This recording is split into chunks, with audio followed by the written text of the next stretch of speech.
Go. Ito po ang ating combi bath chair and Anpanman bath chair. So selling as is po ito So sobrang mura na lang po ito, kayo na bahala maglinis. Clean. Okay? So ayan, ito yung ating combi. Ayan, meron siya rito ng toys. Okay, so ayan po yung kanyang setup. Ayan. So kinaganda kasi sa mga itong bath chair, less hassle na siyang linisin para sa parents kapag pinaliguan si baby. Diretso mayroon na siyang butas dito. Yan. Unlike kasi sa mga bathtub kasi may ipon pa po din yung tubig Ayan. Okay, so dito siya ina-adjust. Ayan. Okay. Saka foldable yan. Piniisabi. So kapag toddler na yung baby po ninyo, ayan, nakaupo siya. Okay? Ayan. Tapos fold natin siya. Paano siya pinafold? Tatanggalin mo muna tong toys. Ayan. Ngayon lang kasi kami nagkaroon ng ganitong design ng combi. Di angat lang. Decide lang ata. Daddy, decide. Decide. Pag ano mo. Hindi natanggal eh.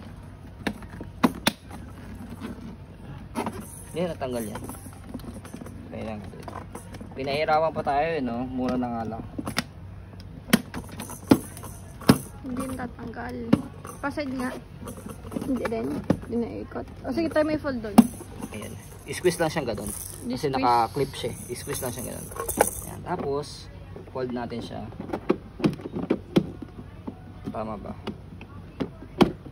Ogal na talaga siya. Naka-fold yan. Hindi.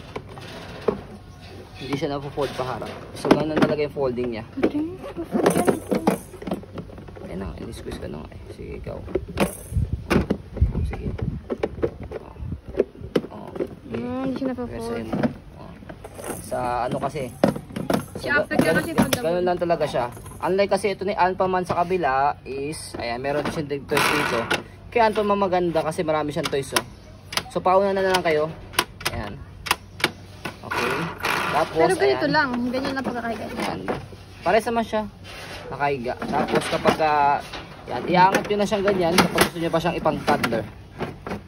Ayan. Foldable to. Ayan. Tapos ito, foldable nga lang siya. Ayan. So, tatanggalin nyo muna tong isang kanyang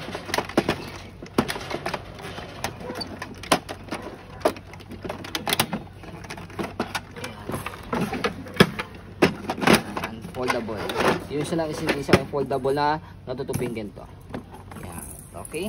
So, pauna na po kayo dito kung anong design po yung magugustuhan po ninyo.